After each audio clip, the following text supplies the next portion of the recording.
Mesdames et messieurs, bonjour, bienvenue dans ce journal. À la une de l'actualité en cette mi-journée.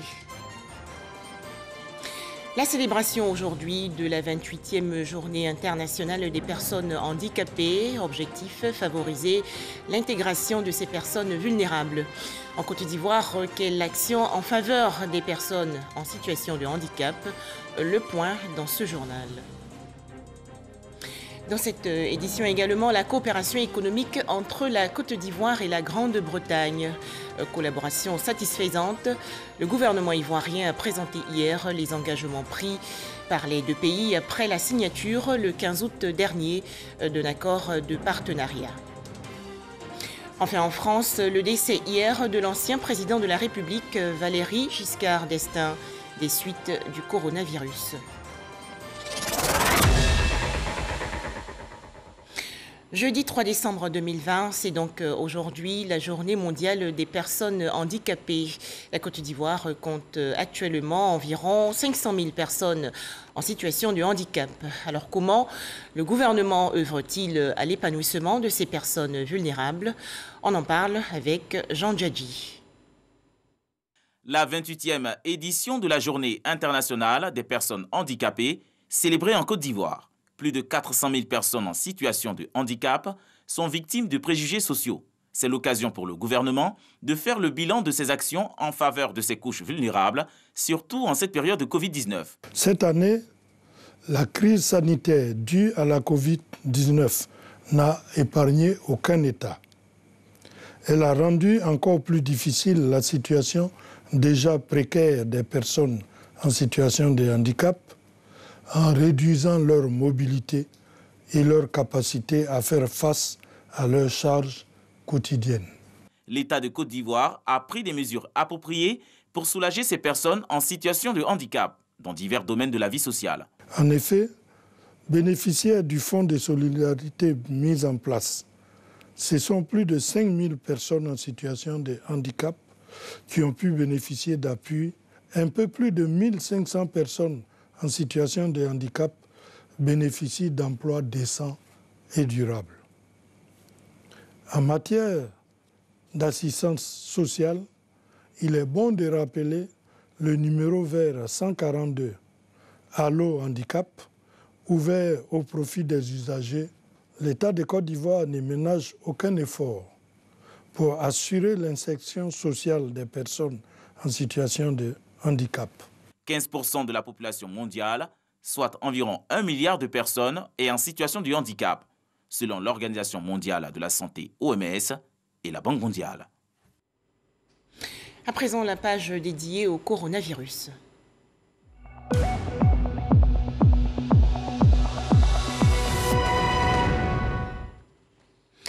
« 27 nouveaux cas de maladie à coronavirus enregistrés hier en Côte d'Ivoire par le ministère de la Santé et de l'Hygiène publique. Le pays compte à présent 21 361 cas confirmés de coronavirus, 21 010 personnes guéries, 132 décès et 219 cas actifs. Un tout autre sujet à présent, la télévision numérique terrestre, la TNT, désormais opérationnelle et fonctionnelle dans le district d'Abidjan et dans les villes de l'intérieur, et cela avec une couverture d'environ 60% de la population de la Côte d'Ivoire. Annonce faite hier par Adama Benoît-Yeo, le directeur général de la Société ivoirienne de télédiffusion. C'était lors d'une conférence de presse organisée dans les locaux de l'IDT dans la commune de Cocody. Astou Touré. L'extinction de l'analogie démarre le 1er janvier 2021. Annonce faite par le directeur général de la Société ivoirienne de télédiffusion IDT, organe en charge du déploiement du réseau et de la diffusion des chaînes de la télévision numérique terrestre. L'État ivoirien a adopté un chronogramme d'extinction de l'analogie.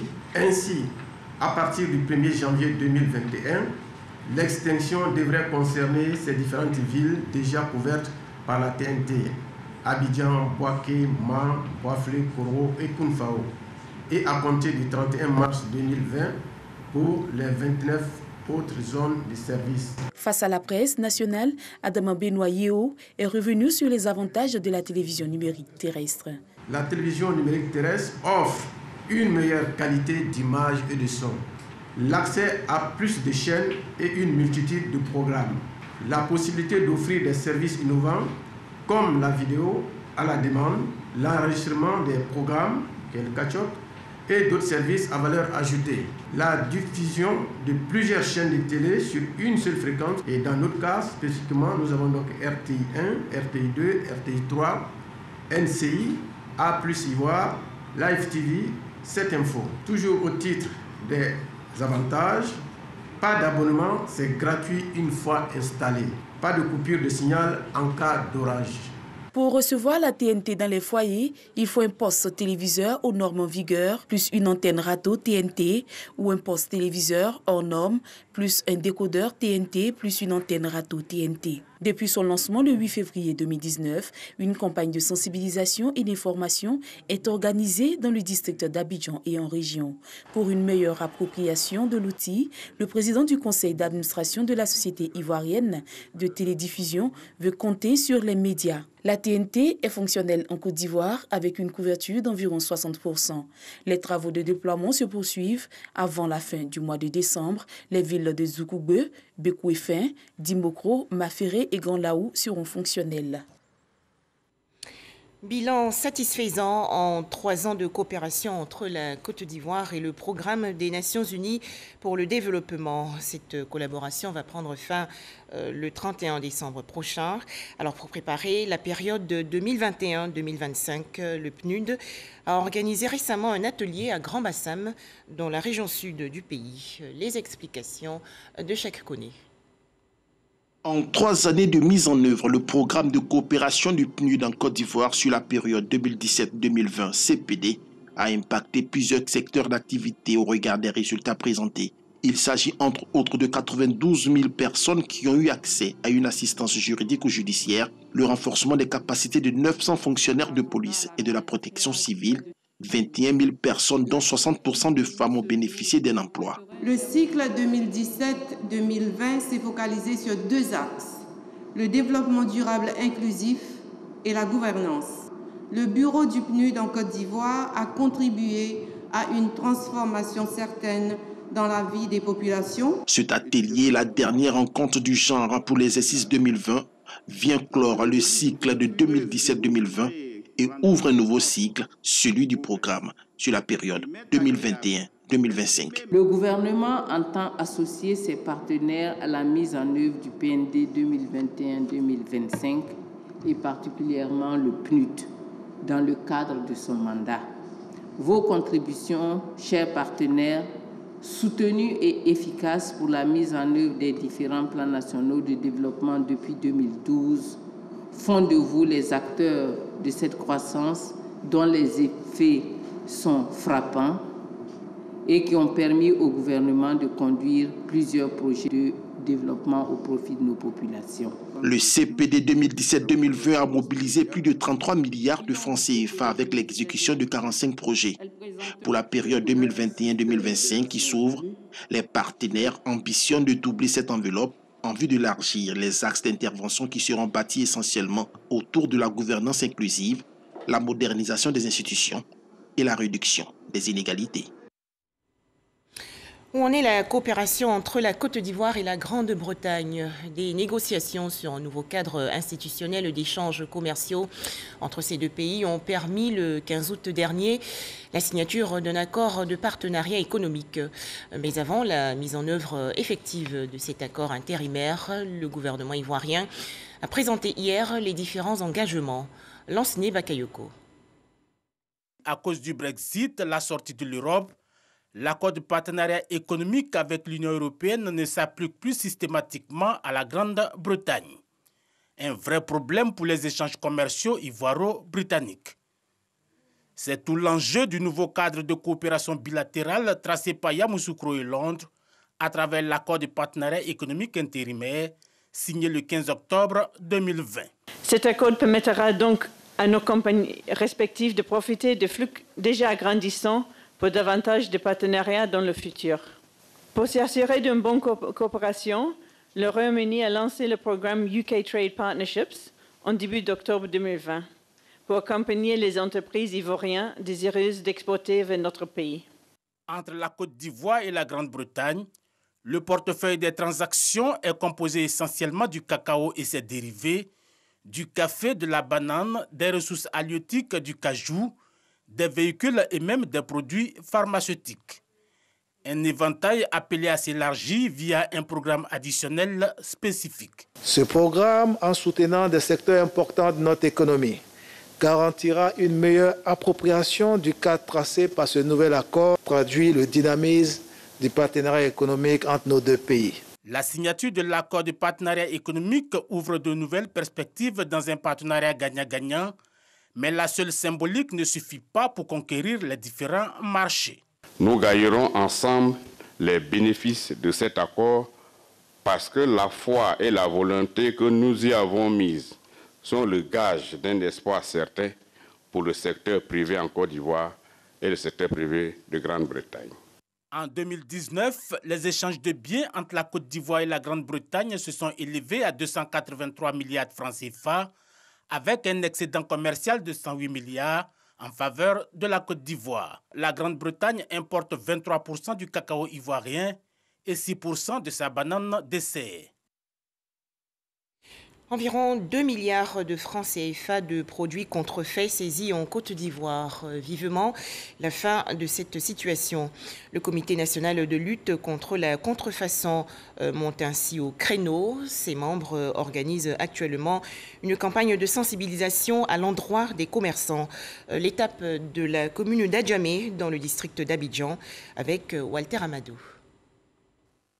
Valérie Lamy est un agent commercial exerçant dans la commune de Trècheville. De façon permanente, son entreprise, une multinationale, est victime de contrefaçon. Il y a une confusion au niveau de nos clients consommateurs qui ont du mal à reconnaître le vrai du faux. C'est plusieurs milliards que nous perdons sur le marché en termes de produits contrefaits, des impacts néfastes de la contrefaçon. Particulièrement en Côte d'Ivoire, nous avons eu plusieurs retours. Et parmi ces retours, je peux vous citer comme ça le cas d'un monsieur qui a acheté une serrure en applique contrefaite qui n'est pas l'authentique vachette, qu'il a installé sur toutes les portes de sa maison. Et malheureusement, il a été visité par des cambrioleurs qui n'ont pas forcé la porte, mais juste une clé contrefaite également qu'ils ont utilisée pour ouvrir toutes les portes de sa maison, ont eu accès à sa chambre à coucher et ont emporté presque tous ses biens. La falsification des produits originaux touche également les petits commerçants.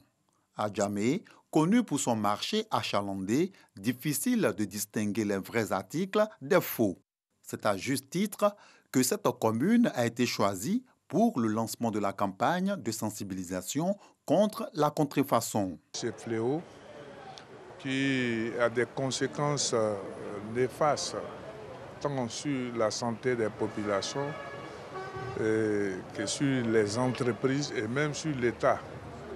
Alors nous faisons en sorte que nos commerçants, non seulement doivent exercer leur activité dans les normes. Donc je pense que cette initiative d'abord de sensibilisation est la bienvenue. Ce fléau touche tous les secteurs d'activité. D'ailleurs, le thème contrefaçon et santé publique est développé ici pour mettre en évidence les dangers de la fraude sur l'économie nationale et sur le bien-être des populations. Nous pensons qu'avant de passer à la phase de répression et donc de saisie, il faut que la population soit véritablement informée de ce que c'est que la contrefaçon, parce que la population elle-même doit être un acteur de lutte contre la contrefaçon. Pour les 3 dernières années, on est à peu près à 2 milliards de francs CFA de produits qui ont été saisis. L'incitation des commerçants à se départir de la promotion des articles contrefaits et la vulgarisation des techniques d'identification des produits originaux des temps forts de cette séance de sensibilisation. L'utilisation du code QR qui permet de définir l'information que contient le code du produit original a été annoncée comme un atout pour lutter contre la fraude. Toujours en Côte d'Ivoire, la signature d'une convention entre le ministère de la Promotion des petites et moyennes entreprises et une agence d'affaires spécialisée dans le tourisme et l'événementiel. Ce partenariat vise à promouvoir les journées nationales des chefs d'entreprise, événements pour présenter les potentialités économiques et touristiques des collectivités territoriales. Les explications dans ce reportage de Jean-Louis Gbangbo. Cette signature, le ministère de la promotion des PME s'engage pour l'organisation des journées nationales des chefs d'entreprise. Une coopération de 3 ans renouvelable ainsi formalisée avec Capital Connect, initiateur de cet événement qui se veut un cadre de promotion et de développement des petites et moyennes entreprises à l'intérieur du pays. Les GNCE s'offrent davantage comme un cadre privilégié de prospection économique en région, en collaboration avec les acteurs du secteur privé national et les pouvoirs publics.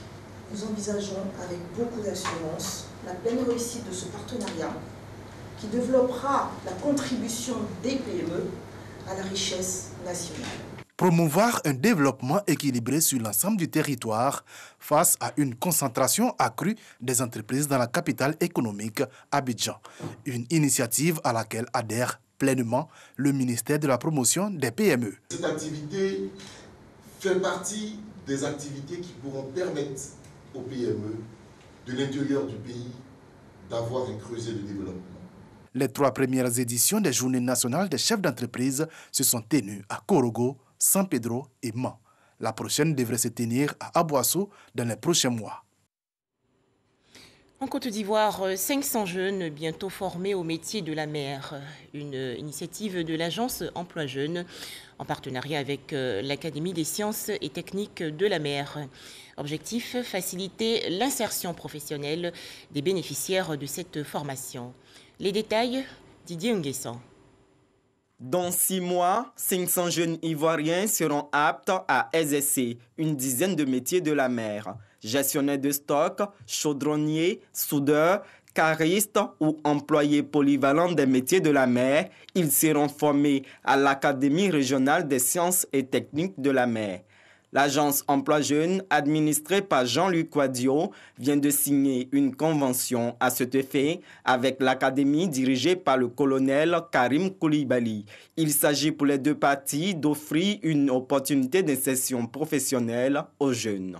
Les ministres Philippe Légré, en charge des affaires maritimes, et Mamadou Touré, de la promotion de l'emploi des jeunes, se félicitent de cette collaboration. Le choix des métiers de la mer s'inscrit dans une démarche d'anticipation de la transformation économique de la Côte d'Ivoire par le gouvernement. L'élargissement du plan d'eau lagunaire, la libéralisation du transport lagunaire, le développement du tourisme balnéaire et l'accroissement du trafic portuaire sont autant de projets qui ont motivé le choix d'un partenariat stratégique avec l'Académie régionale des sciences et techniques de la mer. De nouveaux besoins apparaissent avec des effets positifs sur les opportunités d'emploi. La formation et le recrutement des acteurs plus jeunes ainsi que la reconversion des anciens sont donc plus indispensables pour faire face aux nouveaux enjeux du développement. Monsieur le ministre, Mesdames et Messieurs, je vous adresse mes vives félicitations pour avoir fait une ouverture dans le secteur des métiers de la mer dans le cadre de votre politique d'emploi jeune. Les apprenants sélectionnés vont bénéficier de 30 000 francs CFA de primes mensuelles durant les 6 mois de formation. Autre actualité nationale, Yamoussoukro, dans la région centre du pays, a désormais son comité de veille et de médiation. Cette structure devra détecter et traiter de façon précoce les éventuels conflits dans la localité.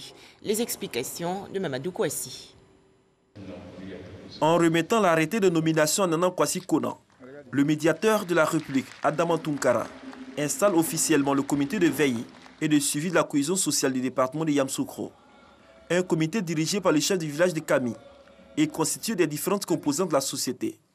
Il s'agit pour les membres de ce comité d'œuvrer afin de prévenir d'éventuels conflits dans la région. Pour réussir une action, c'est ça, c'est la communication. Il faut que nous créions et nous entretenons la communication avec toute la population. Nous pensons que c'est une arme que nous devrions utiliser. Il faut accepter tout le monde, il faut se mettre à l'écoute de tout le monde. Cette cérémonie qui a mobilisé les représentants des différentes couches de la société du district autonome de Yamoussoukro a été l'occasion pour la mission de sensibilisation à la paix et à la cohésion sociale de faire la synthèse des séances d'écoute et d'échange. Il ressort de ce rapport que les rumeurs, les fake news et la manipulation de la jeunesse par les acteurs politiques ont été les éléments déclencheurs de la crise communautaire de Yamoussoukro. Au terme de ces différentes analyses, des recommandations sont faites. L'accélération des enquêtes judiciaires en cours afin d'identifier dans les meilleurs délais les auteurs et complices véritables des faits et libérer les personnes innocentes. La tenue d'une rencontre entre les communautés Baoulé et Balenké de Yamoussoukro pour un dialogue sincère et une réconciliation vraie avant les prochaines élections législatives. Le médiateur de la République, Adama Toungara, soutient que Yamoussoukro, terre natale de Félix Houphouët-Boigny, doit demeurer une terre de paix. C'est pourquoi il invite la population au pardon et à la réconciliation vraie.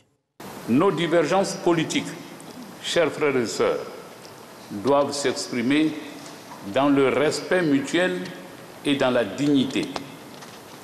Elles ne doivent pas rompre, quelles que soient les raisons, les liens de fraternité que nous entretenons réciproquement en vertu de l'obligation que nous avons de cohabiter dans la paix pour notre épanouissement personnel et collectif. Il a également saisi la tribune pour lancer un message à l'endroit de la jeunesse ivoirienne.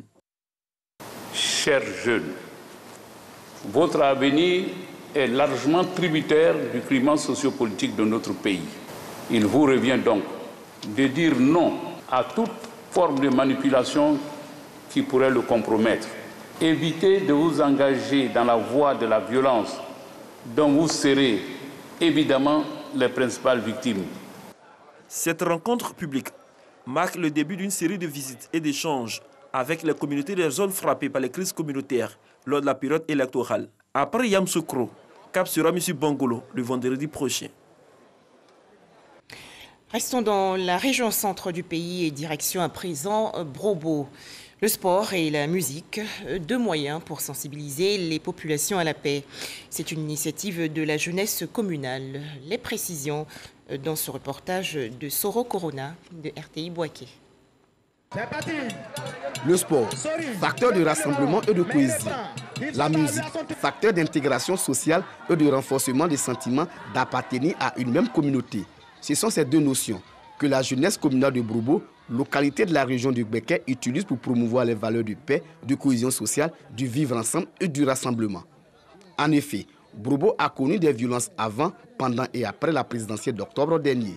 Des violences qui ont malheureusement occasionné de nombreux dégâts matériels, une fracture sociale. Une méfiance est donc née entre les jeunes des différentes communautés.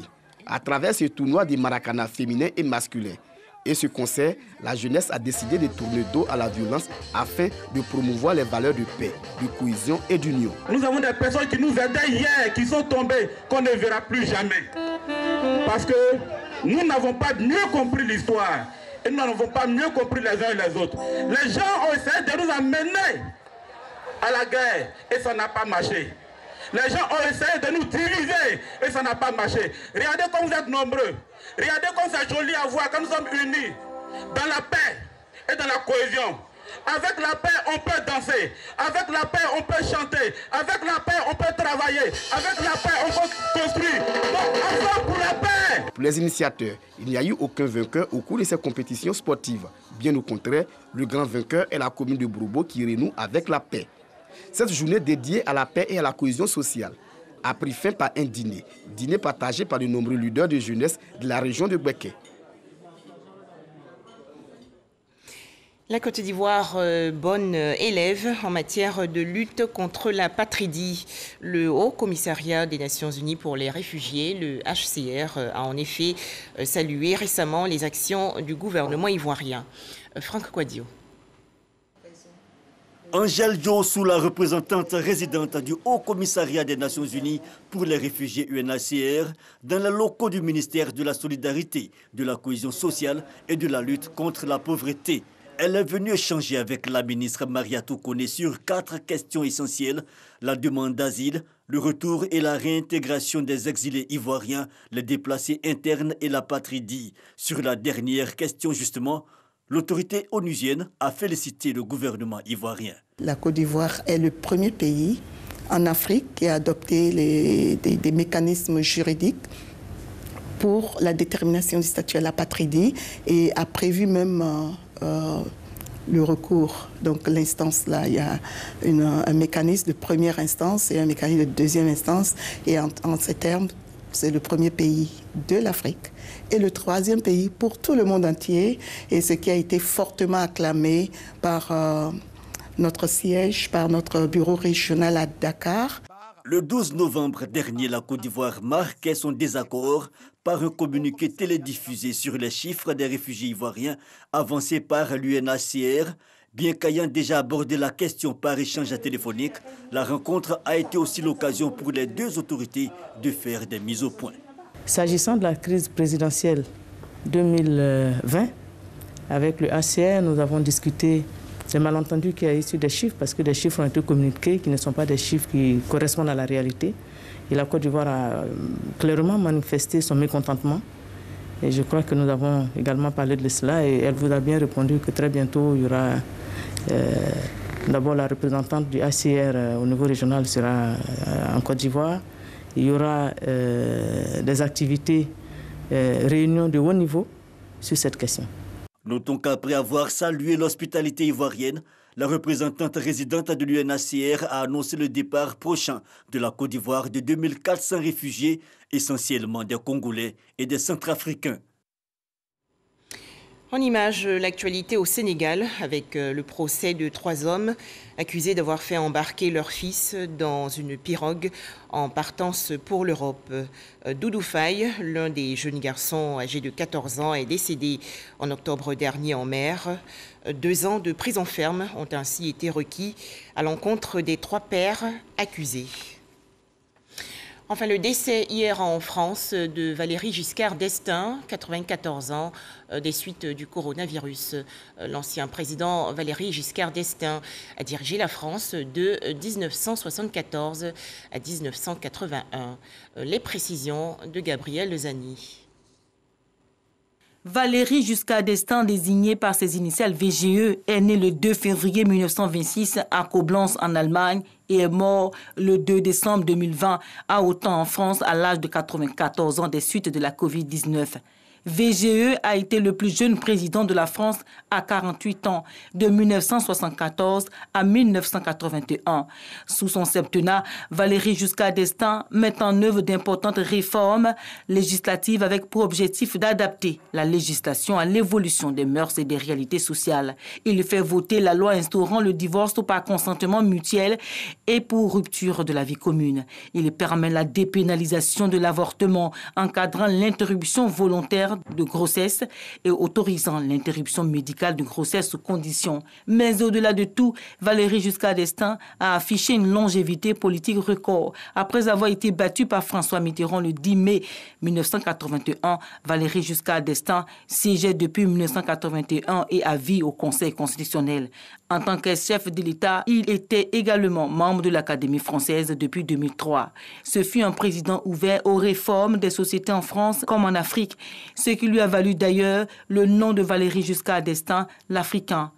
Avec la Côte d'Ivoire, des liens étroits sont tissés à l'époque postcoloniale où l'un des principaux boulevards du pays porte encore son nom, le boulevard Valéry Giscard d'Estaing ou VGE qui relie Trècheville à Port-Bouët, fut baptisé en son honneur en 1978 par Félix Houphouët-Boigny lors de sa visite d'État historique dans le pays.